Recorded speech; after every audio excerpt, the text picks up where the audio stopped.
Welcome into the Tour Coach, everybody. I'm your host, Tony Ruggiero. Thanks for sitting in. If you're passionate about the game of golf, you love the game of golf, whether you're a coach, a teacher, or a player, recreational golfer, touring professional, aspiring to get better, I think some of the information you're about to hear can help you. These are the conversations with the people that I meet, the coaches that I teach with that I find interesting, the caddies, the fitness experts, mental coaches, or players or students that I meet in my journey to help all of you play better golf. And these are the conversations we have. They're authentic, they're real, you'll laugh, some will make you think. All of it is designed to help you play better golf. I hope you enjoy these conversations, and if you like these, look, you can always go find more of our content, which is available for you on YouTube, on DewsweeperTV. That's at DewsweeperTV on YouTube. All of these, you can watch the video, but you can also watch some of our productions where you can watch us go one-on-one behind the scenes with a real player as we all work together to help people play their best. So check out DewsweeperTV. Please keep listening to the Tour Coach here. I hope you like the conversations. I'm enjoying putting the stuff out, and I enjoy this journey helping all of you play better golf. And once again, though, none of this would be remotely possible without our long-time sponsors, especially Cleveland Shrixon Golf, Mitch McConnell and McConnell Automotive, Buick GMC, Bushnell, Stokely's Midtown Garden Center, Taylor Martino and Rowan in Mobile, all of the great sponsors, and especially our new one, because there's going to be some fun nights ahead, Epic Western Tequila Drink, coming at you live from Texas. So appreciate our sponsors, appreciate all the people that sit and chat with me, and we're going to look forward to bringing you more tour coaches and more content as we help all of us play better golf there on Dewsweeper TV. All right, tour coach joining us here is one of those random ones that pops up in the middle of an evening, and Jackson texted me something, and I said, well, shit, we got to get Wayno on the phone. We got to turn this into another one of the podcasts. And again, I said this before, we started recording it, and I hope we can recreate the same intensity out of Wayno he just had. But it reminded me, again, with the three of us being on this, of like one of the old HJ segments of like, when is it time to make a swing change? And, when is it time to look at changing what you're doing, your program and your plan? And I know, Jackson, I know you encountered this. I've recently, you teaching a good player that had struggled for a while. And in the interview process, and I found it fascinating listening to Randy last week on this, talk about, how he talks to people and so forth. But, the interview process of the lesson and where you start and, what are you working on? And, I've had a rash of these people that come to you and they buy big packages and they say, what are you working on? Well, we don't really work on my golf swing in lessons. We haven't really done anything on my golf swing. I find that to be just unbelievable, because to me, if you asked any of my students, what are you working on in their golf game, from one of the Old Palm members that took the retreat last weekend to the tour players, they would all, I would hope, be able to say, here's the 2 or 3 things I'm focusing on, right? And, to me, I kind of want to take this, and Wayno and Jackson, see what your experiences with this have been and what you think, because, Wayne, I know where you're going to go with this a little bit, but I think that's one of the reasons people aren't getting better is they're going to take golf lessons. And I know that teaching people how to practice is important. I'm not saying that. I do a lot of that with good players, and we focus on scoring. But shit, if they're coming to you for a golf lesson, Wayne, what are you supposed to give them? Well, I hear this. I hear the same thing, Tony. And the thing that always, it boggles my mind, because I try to spend a good portion of every lesson trying to get practice stations set up and try to get everything exactly right and make my student aware of how I want them to practice when they go home. But I find it unbelievable that people will come to me and say, the last person I was with, we didn't do anything to my golf swing. They said it was fine. Well, how can it be fine if you're shooting 95? I mean, it can't be fine. There's got to be something wrong. Right. And and what I find is amazing is what are we if that's the case, what are we supposed to do during a lesson? Once you set the target line up and you set the ball position up and you get them postured and balanced, well, you just supposed to let them stand there and hit balls for an hour and talk about the weather. I find it hard to not dig in and fix things in a golf swing that are causing the dysfunction. So I just don't know. I question whether are they scared? Are other teachers scared that they're going to make them a little worse, or do they just not know how to fix them? Do they just not know what to put in there that may start to make the dysfunction get better and go away, to where their bodies and the club can work together better and produce better golf shots?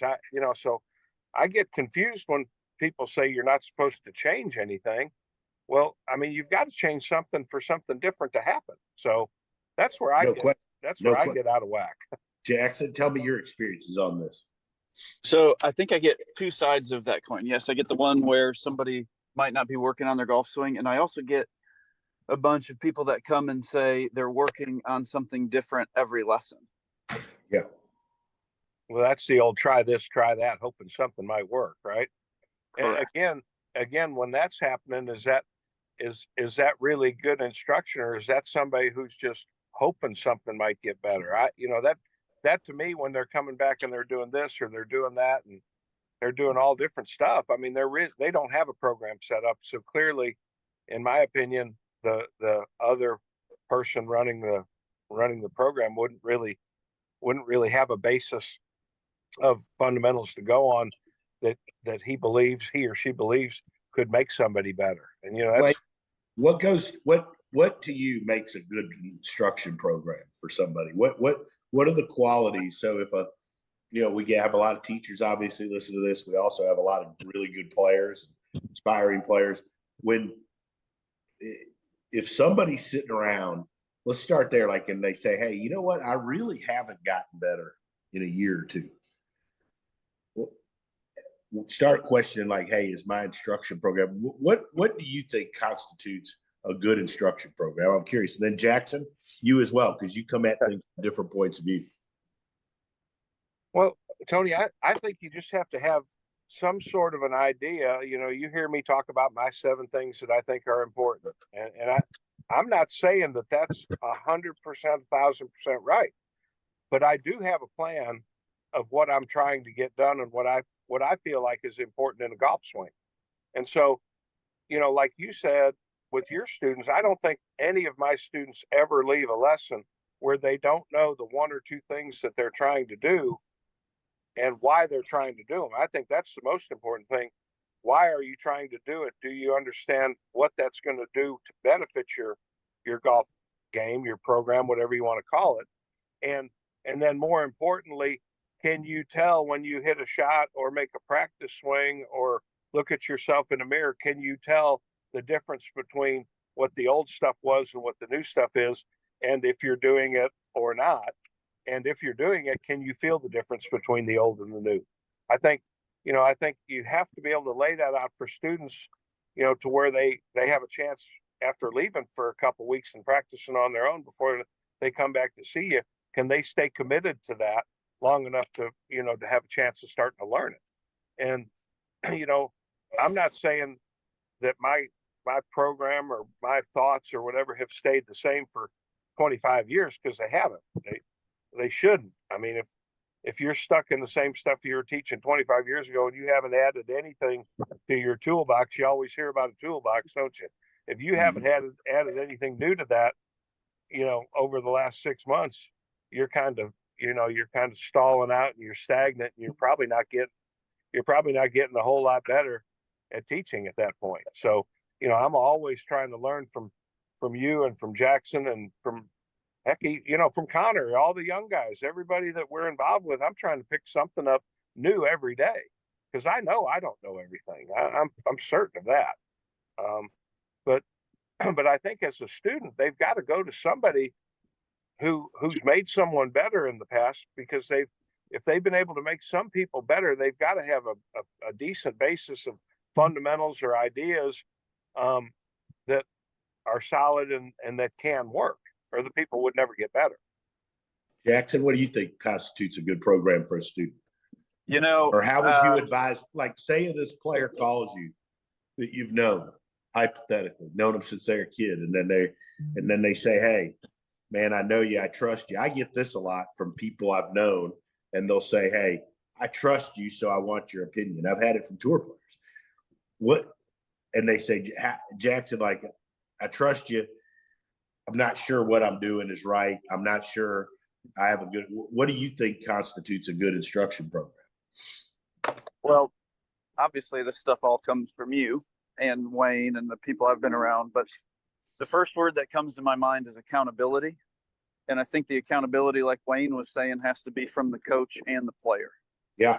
And this is very fresh in my mind because I was on the other end of the spectrum where I was just fired from a good junior player not long ago.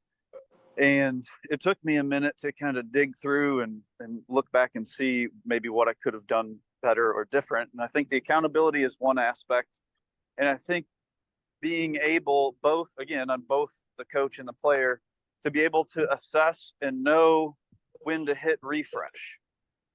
Not reset, but just kind of when to hit refresh and maybe kind of talk about the things in the direction in which you're going. Because, yeah, sure, the kid was 16, 17 years old when I was working with him, and he might not have wanted to take on some of the responsibility.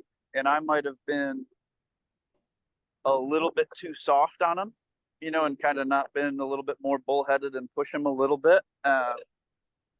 So I think when it comes to accountability, both players, both the coach and the player, has to know long-term where we're trying to go so that the steps in between make sense, right? And then I think when I say be able to hit, assess, and refresh means like, okay, this drill or maybe this practice plan, however I'm going about it, isn't making me better or like isn't getting me there quick enough. That's when you need to find a different approach, right?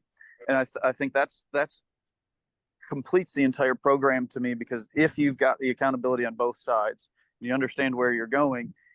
If you're not seeing progress while you're practicing and you're not seeing some sort of translation to the golf course, there's a missed puzzle piece in there and you got to figure it out.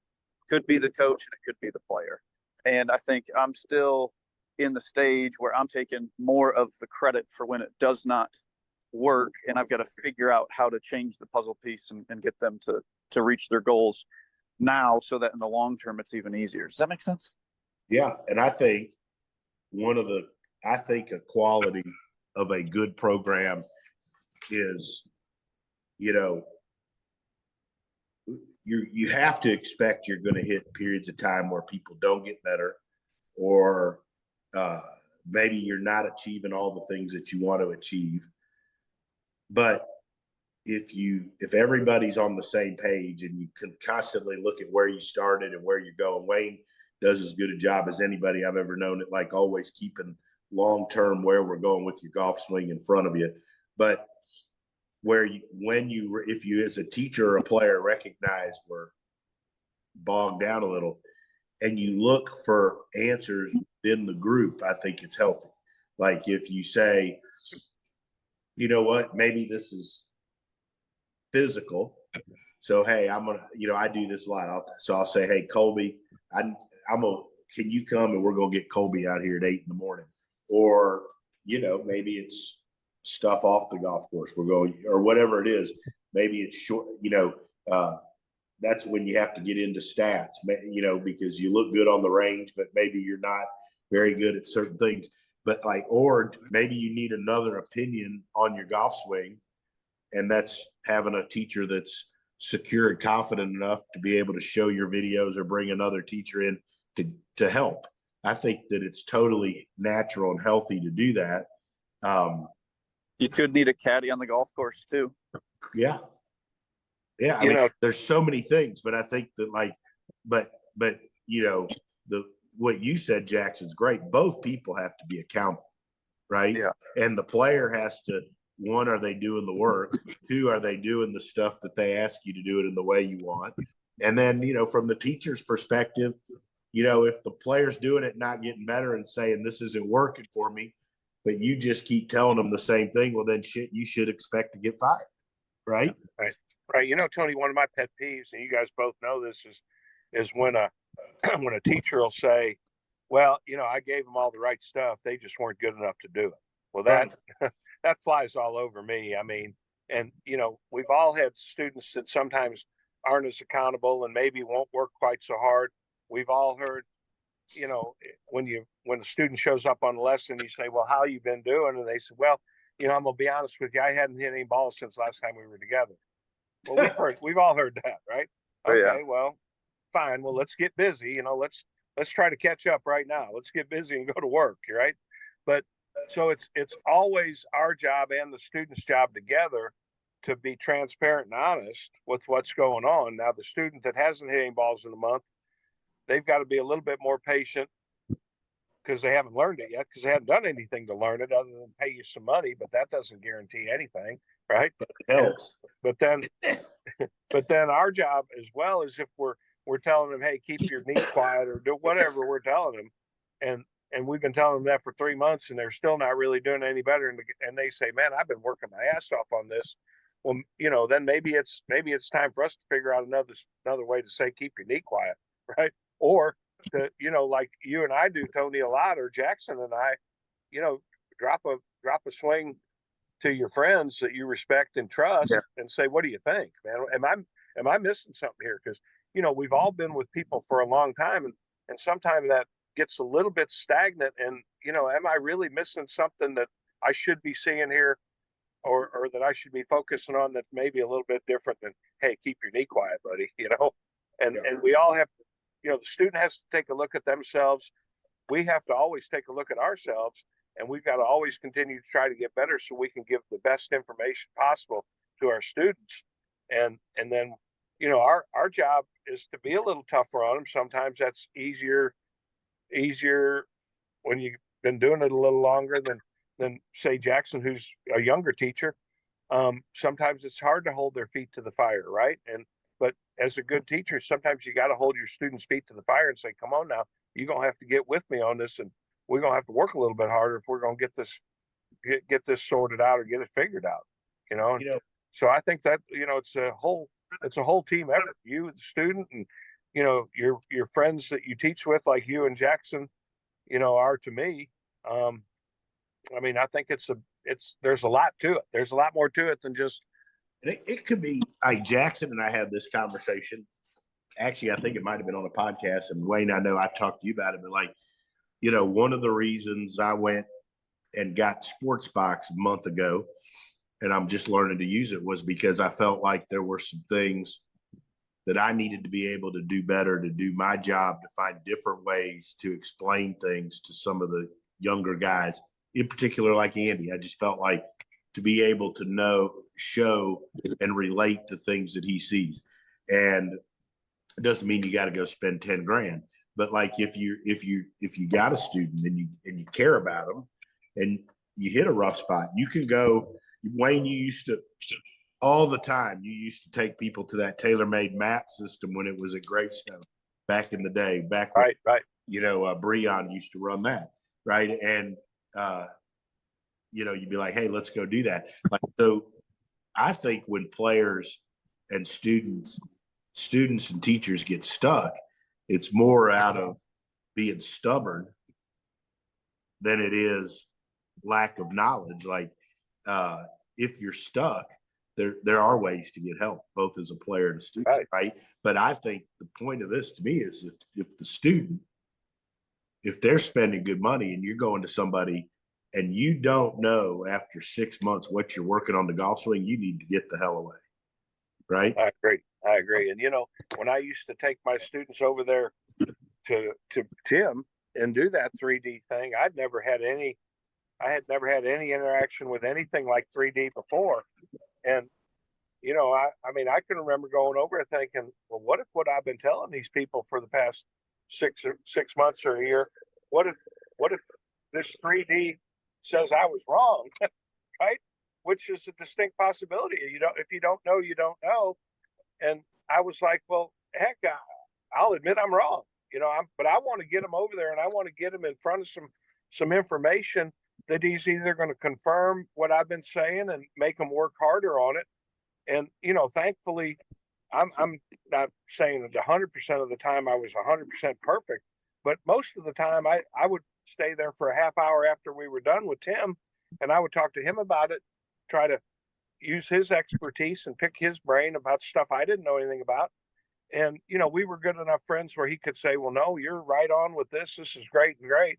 And I'd say, well, I think this is happening. He said, well, maybe this is another way to look at it. He was, we were good enough friends where we could critique each other a little bit and learn from each other. And that was a great thing for me back in the day.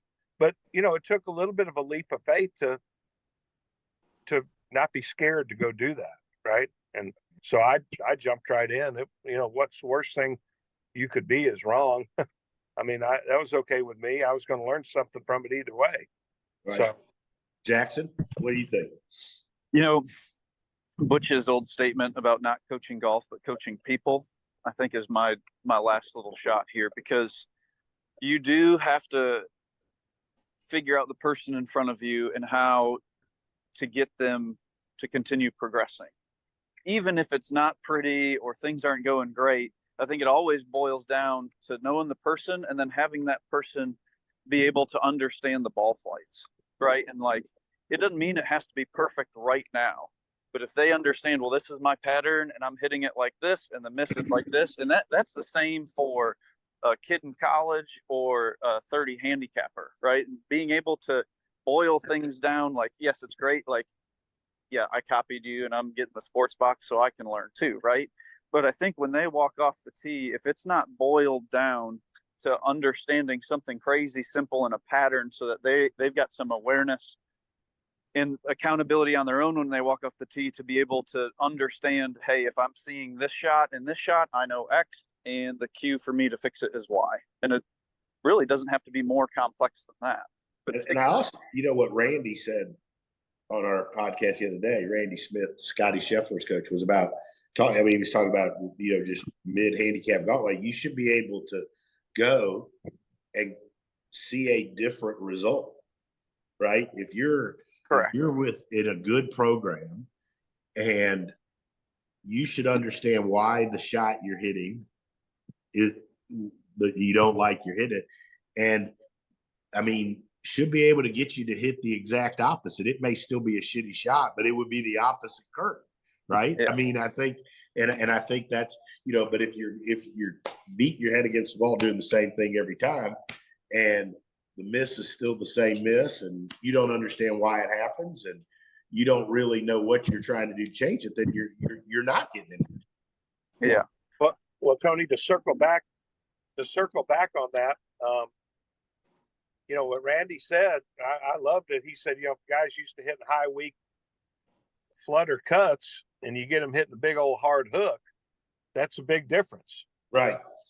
But circling back to the first part of this thing, when you go to people who say we're not going to work on your golf swing, well, how are they ever going to hit that hook if you don't change that flutter cut pattern? Right. Something's got to change, right? And so here's one of the best teachers in the world telling you that you've got to change people. You can't let them just keep hitting flutter cuts and talk about rainbows and unicorns and thinking they're going to get better at golf. You've got to change something to make them more aware of what the club's doing, what the face is doing, whatever the case may be. But so we listened to one of the best teachers in the world say you have to change. And then, circling back to the beginning of this conversation, if you're going to a teacher who's saying we're just not going to work on your golf swing, we're just gonna see how we do here and hope we get better, then you probably ought to run down the road. You can't expect to change ball flight, become a better player without making a change, right? That's my point. Yeah, I agree 100%. You agree, Jack? Again, back to what I said. What are we supposed to do when they call us? Nothing. I don't know, right? Oh, shoot. This was awesome. Jackson, where the heck are you? I am getting a car service at the moment before getting a haircut. It's a Monday. I got my to-do list. And I thought you were like walking around like in an estate or something somewhere. Like, you know, that's I thought he was like Wayno. I thought he was like walking around like L.A. or something. Like he just looks all palmy and Yeah. hell, I thought like next thing you know, we're gonna have a Kardashian hanging out there. Something. Right? But anyways, guys, thanks as always. We're having fun doing these. It's been fun doing more of these, just the three of us. I know we're going to see each other all soon. Coming up in December, we're all going to be rooming together down at the Golf Magazine Summit, and we'll have some fun with that. But appreciate you guys sitting in. We'll do it again soon. Sounds great. Thanks, guys. You guys.